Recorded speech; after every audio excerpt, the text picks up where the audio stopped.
I always think that going back to our worst moments and our hardest times, just to go back to that moment and just to remember what it took to get over that.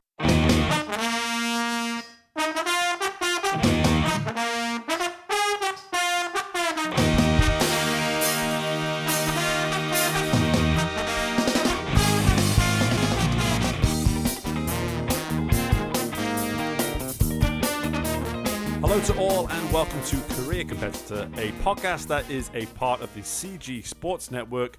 I'm Steve Meller and we are the show that seeks to light the competitive fire within you in order to succeed within your career. As always, I am excited to be delivering yet more content that will challenge you on a personal and professional level in the hope I can provide you with a few takeaways that you can instill to take your daily performance to new heights.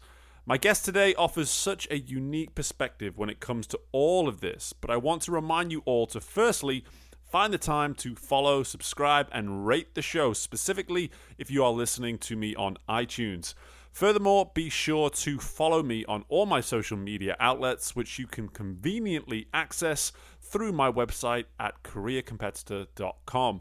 There you can also find all the episodes of the show, some insight into our mission, and you can even reach out to me, provide some much welcome feedback, or maybe you just want to introduce yourself as the ideal guest for the show. Either way, I would love to hear from you. Now, as far as this episode is concerned, I had the absolute pleasure of speaking with former dancer and actress Keely Cat-Wells, who today is a disability activist dedicated to making social, systematic, and economical change. Keely is the founder and CEO of C-Talent, Zetta Studios, and Zetta Finance. Now, Keely's work with C-Talent, which is a Los Angeles-based talent management company that represents deaf and disabled artists, is where so much of her role as an activist for change is happening. And we will learn much more about her roles, her story, as well as the difficult experience of going from an able-bodied person to a disabled person. But what I challenge you all to pay attention to is her spirit in how she has approached each and every component of her journey so far. Whether good or bad, there seems to have been no experience that Keely has not grown from, and this interview will do wonders for anyone looking to build a stronger spirit within their life. Be sure to hang around at the conclusion of the interview to hear my short yet impactful takeaways from the discussion in my Career Competitor Keys to Success. But let's waste no more time and welcome in Keely Cat-Wells, and I hope you all enjoy.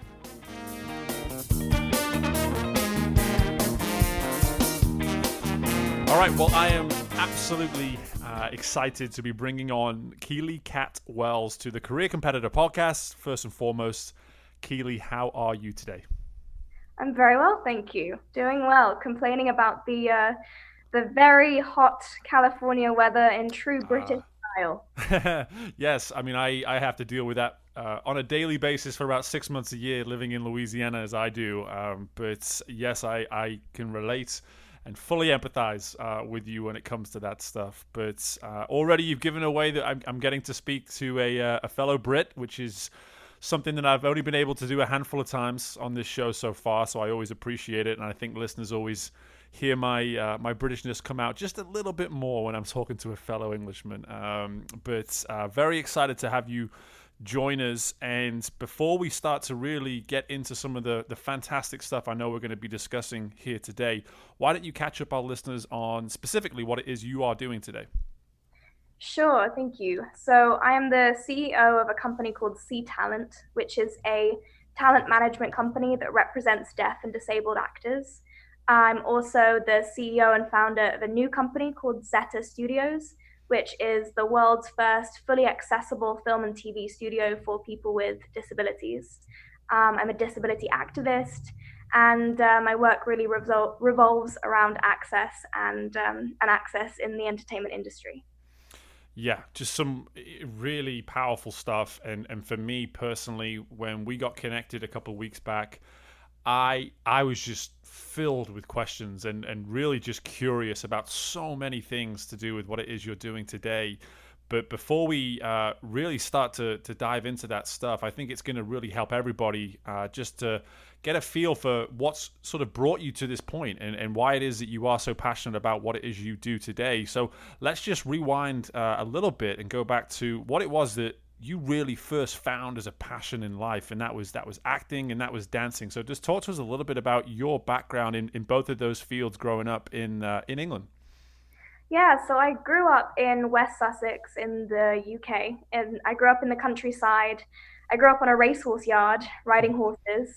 My parents trained racehorses for a living, so I thought when I was younger I was going to be a jockey. Uh-huh. Until one day my mother told me that I might lose my teeth, and I would not enjoy that very much at all. So she edged me away from being a jockey and from riding and threw me into dance, mainly Mhm. I think because she did not want me to go into the horse industry. I Mhm. think even more than acting and dance, it is one of the most unstable careers that anyone could go into and so unreliable. Yeah. So, but I think she kind of kicked herself in the foot when she put me into dance because acting and drama and all of that, I think, definitely comes up to a close second in that. Absolutely. So, yeah, then I started dance class, fell in love with it. And I eventually got an agent. I started doing kind of small commercials as a child. I started working very young, and I did a Disney TV show at the age of around 8. And I was making an income when I was a kid, and I thought that was so cool and so different to all my friends. So I then did a West End show, and I was in that show for 2 years, and it was grueling. It was a Mhm. lot of work, and I think from that that really kind of kicked off my want and my desire to do this forever and to make a real career of it. And when I grow up, I wanted to do that. Mhm. And I was never any good at school. I did not pass any classes. I was terrible at math and English, and I still am. Um, so this seemed like the perfect journey for me. It sounds like I'm almost listening to myself in many ways. There's a lot of similarities that I know my parents would 100% agree with, looking back on maybe how I approached school. And as we were talking about before we started recording here, the performing arts is something that I've always remained very attached to, something I was involved in at one point, almost in a past life, it feels like now.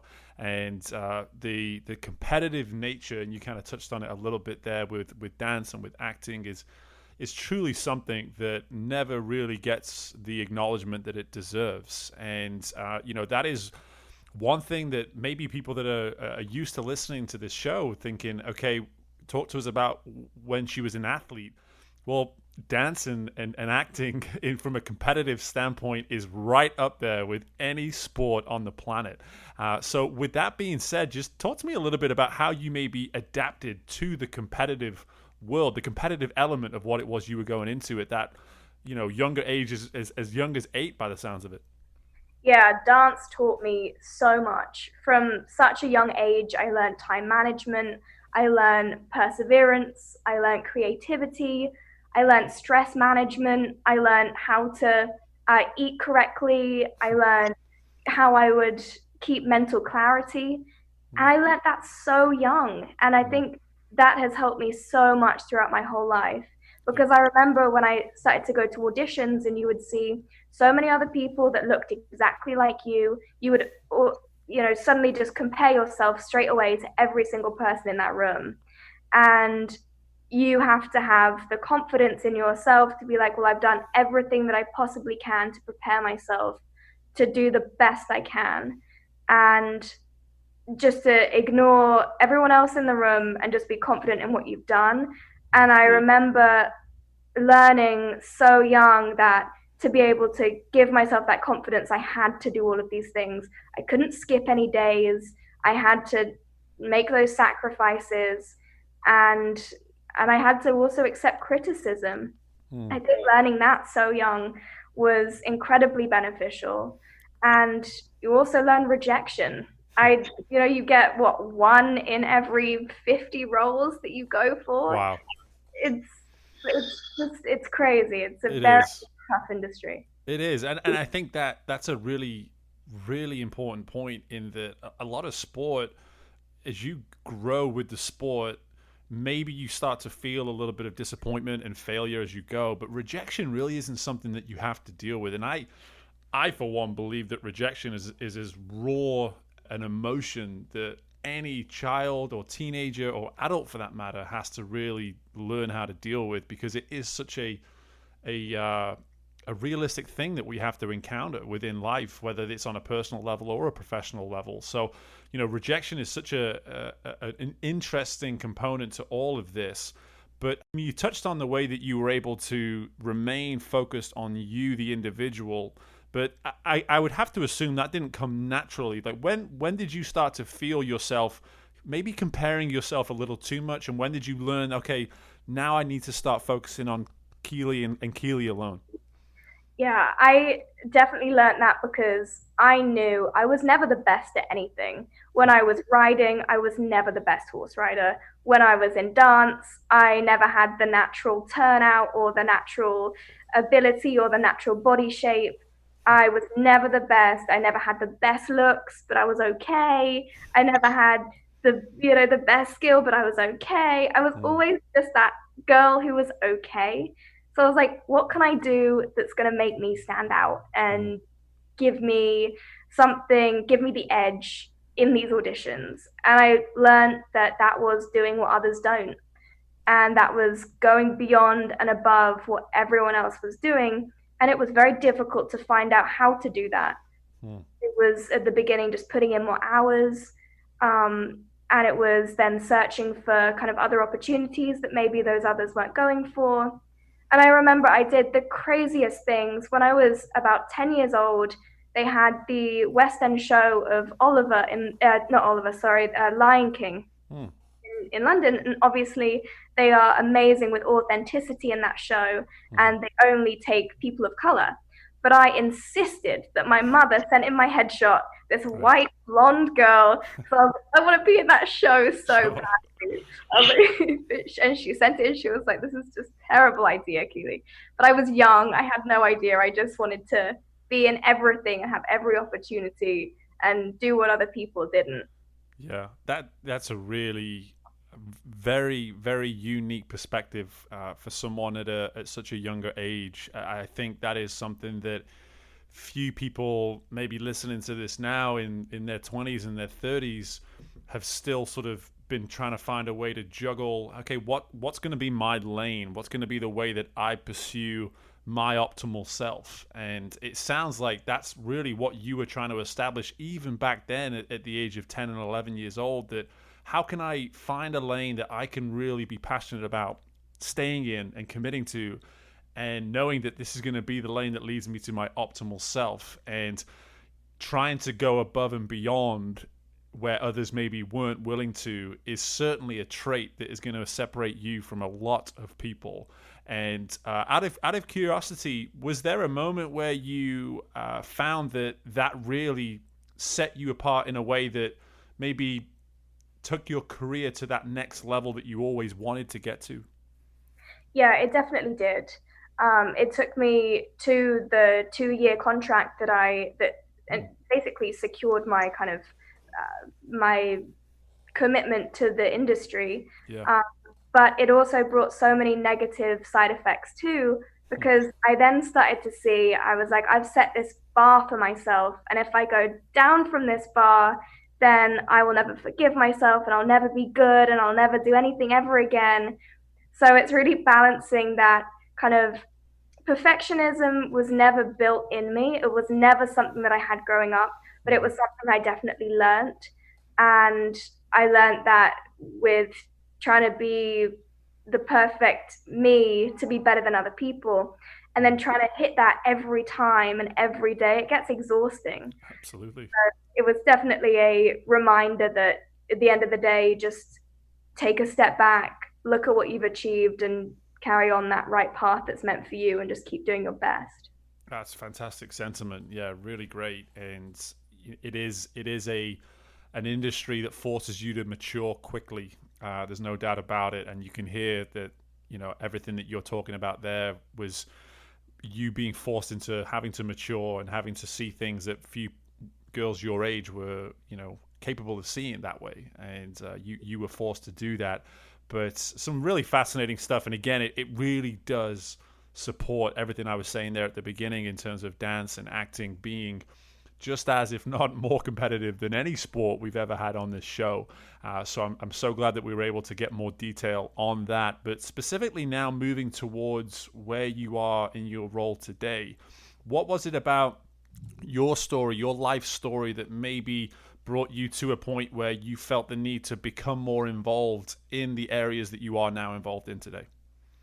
So, when I was 16, I was determined to go to one of the best dance colleges in England. And after a year of not getting in and then re-auditioning, I finally got into this amazing prestigious dance college. And halfway through my training, actually less than half, about 6 months into my training, it was a 3 year course. I only managed to stay 6 months. Mhm. I started to get sick. I started to not be able to eat any food. I was in pain every day. And I went to the doctors and I got misdiagnosed with an eating disorder. Mm. Now, in the industry, many people are known to get eating disorders. It's kind of a annoying stereotype and stigma that the dance industry does have. Sure. And I unfortunately got stereotyped by doctors. And for a year, they told me that I had anorexia and bulimia, and they didn't even treat that well. If it was anorexia and bulimia, they treated that terribly. Right. And they ended up giving me morphine, and I was basically morphine reliant. I had to go into A&E every week to get rehydrated because at this Wow. point I couldn't even drink any fluids. And then I had a feeding tube because I couldn't eat anything. So my life kind of really started to deteriorate. And when you're at this fast paced, very prestigious college that you've Mhm. worked so hard to get into, that's costing your parents a lot of money, Sure.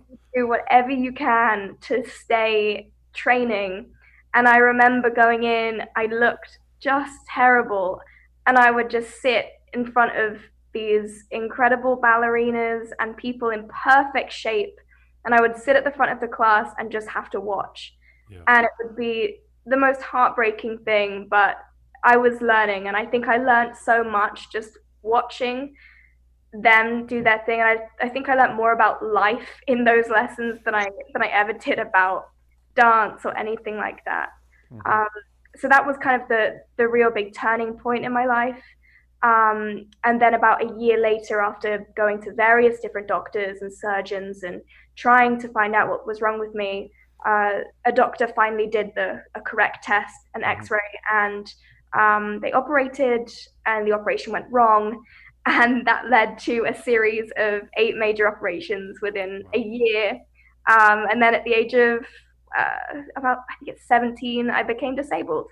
So my life just took a complete turn, and yeah, and that was kind of definitely a milestone, that a big turning point. Yeah, and this is, I mean, firstly, thank you just for the sheer honesty and the detail in that story, because for me personally, the one thing I hear is that for all those adversities that you had to go through and always sort of show up with any form of a smile on your face in those environments must have been near impossible at that age. The one thing that jumps out to me is going from being a able-bodied person to being disabled, and that as a transition, I can't imagine what you must have gone through. And if would you mind just maybe touching on a little bit of that transition and what you sort of dealt with in that area? Yeah, for about a year and a half, I was really fighting for just my life, fighting to go back to some sort of normality. And the hardest thing for me was just not knowing what was wrong.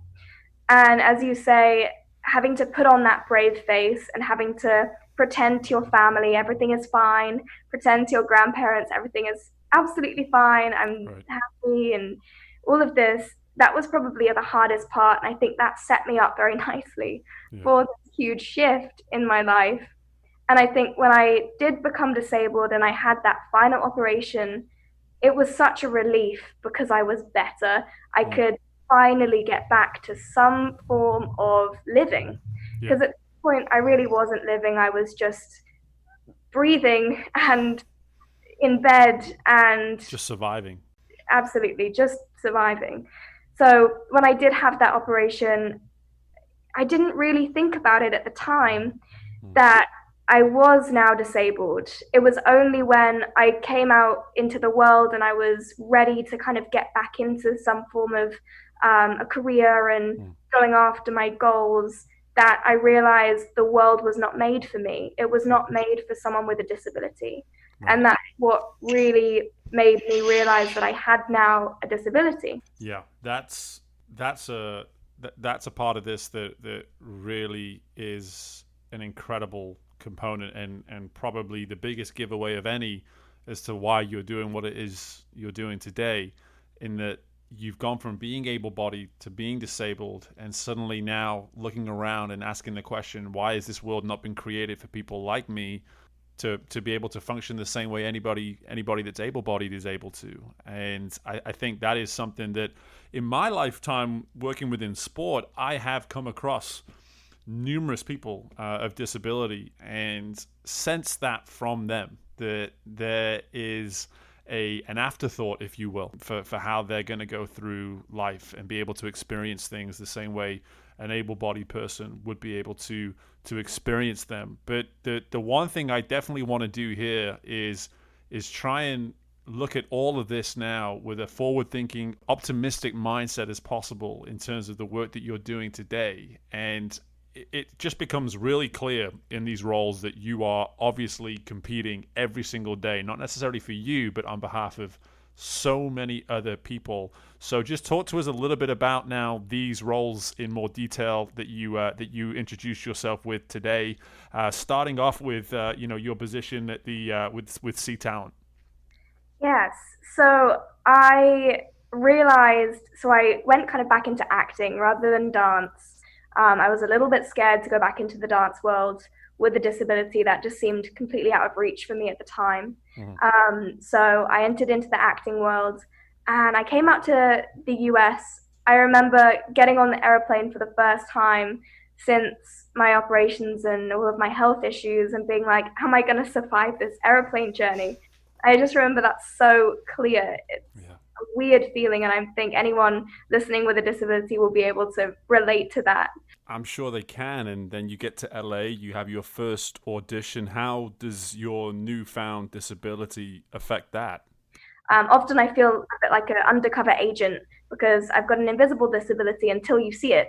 Right. It's a weird kind of situation. And they made me put on a bikini and various different clothings, and they noticed my disability. And then I remember getting an email the next day saying that I couldn't have the role anymore because of my disability. Wow. So from that, that really made me realize that this is happening to so many other people, and let's change this. Me having to fight for a diagnosis and really create my own path to health again made me realize that I can create any path that I want to create. So Mm. let's create an accessible one for other people as well as myself. Yeah. And that really led to the formation of C Talent.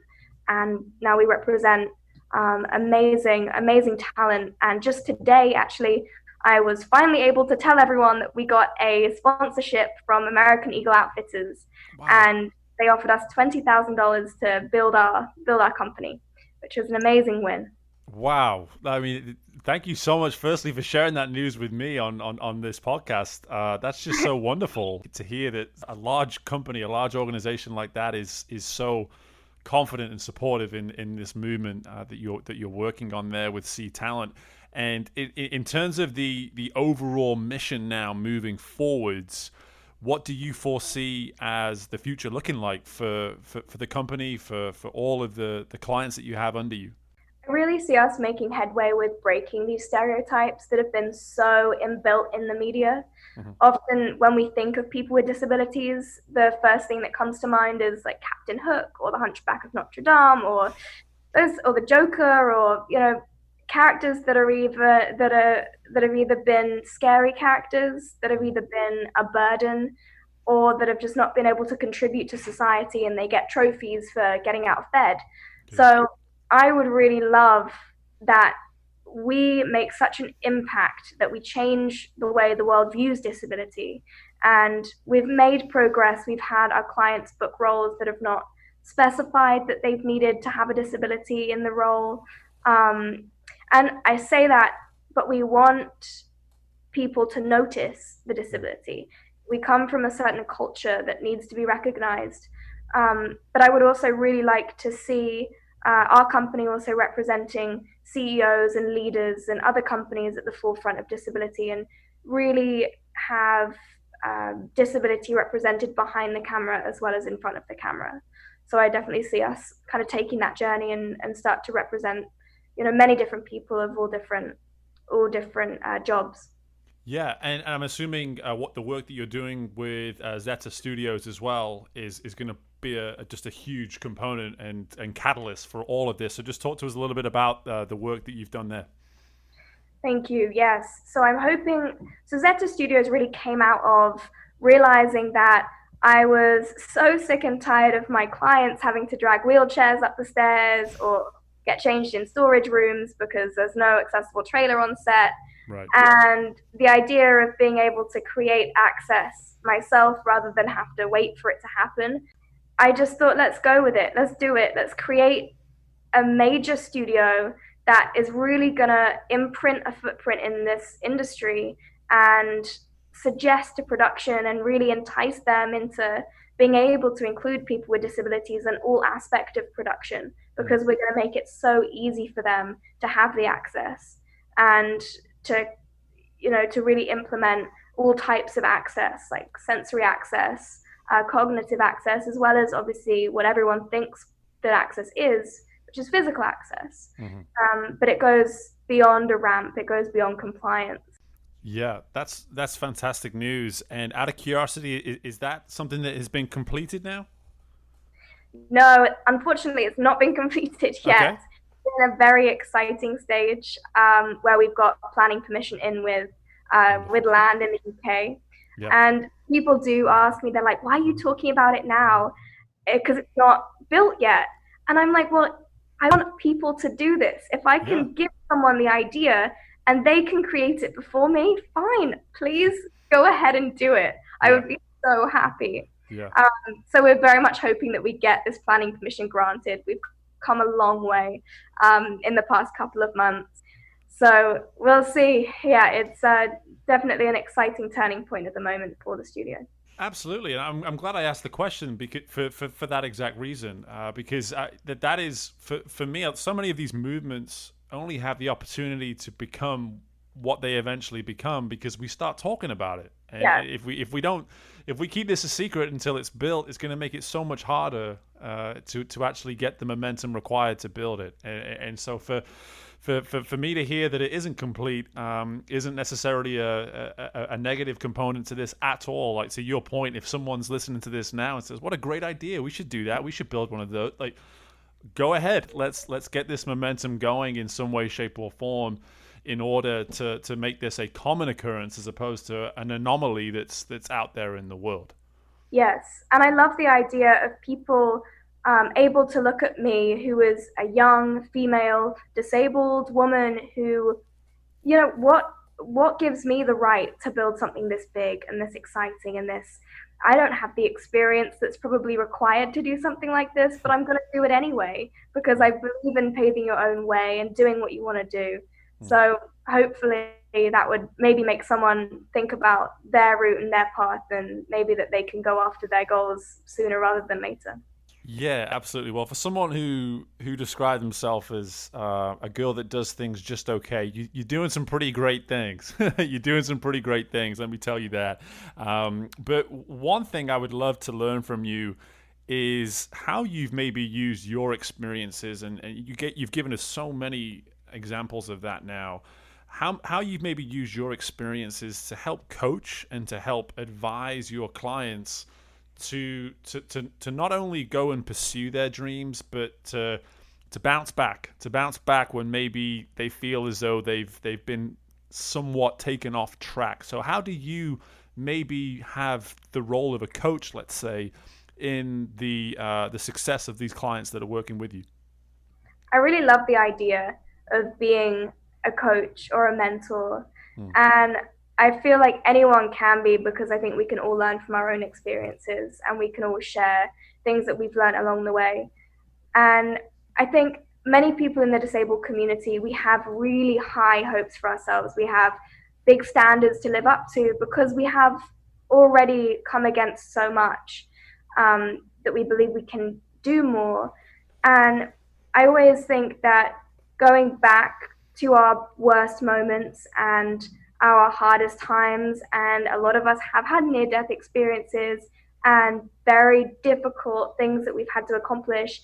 And if we hit a roadblock, or if we feel negative, or that we don't know what's going to happen next, or we feel stuck in our lives and our careers, just to go back to that moment and just to remember what it took to get over that, and just to bring it back and down to the ground and take the ego out of our careers. Because I often find myself wrapped up in this, like just going back to when I was a child, setting myself these goals and these standards, and now what? And this overachiever kind of attitude. So I think just being able to always bring it back to those moments and just take it back to gratitude. And I guess that's such an overused word nowadays. Um, but I think if we really find the true meaning and what it means to us, that Hmm. it can be really effective. Yeah, wow, what a powerful way to sort of answer that question, because it's funny.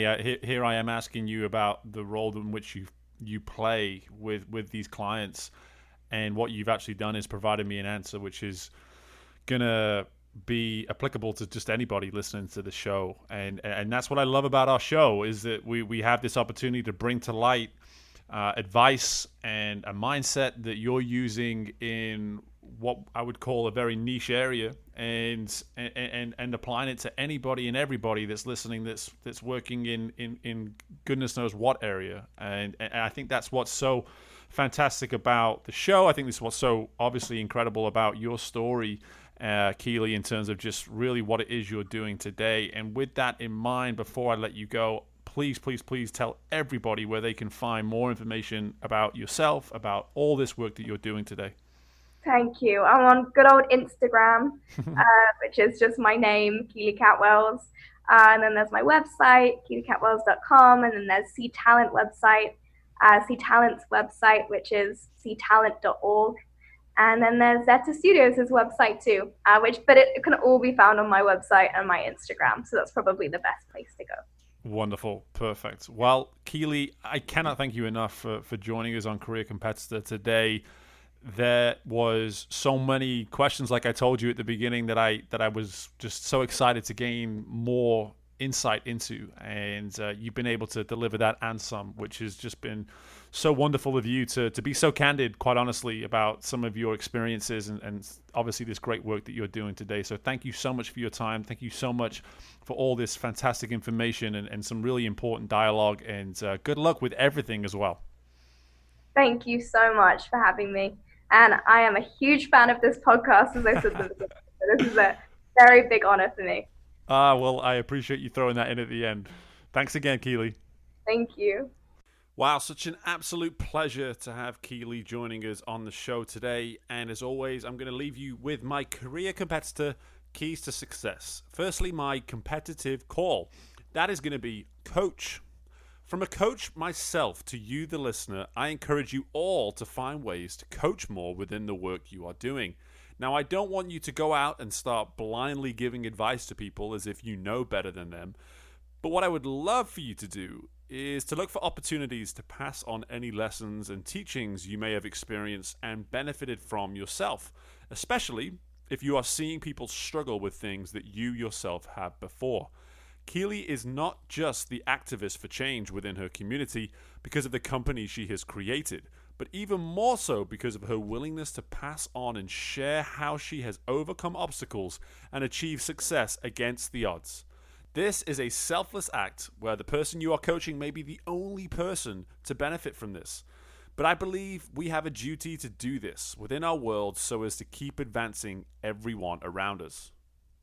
Next, my teachable takeaway. How have the transitions within your life impacted the next chapter?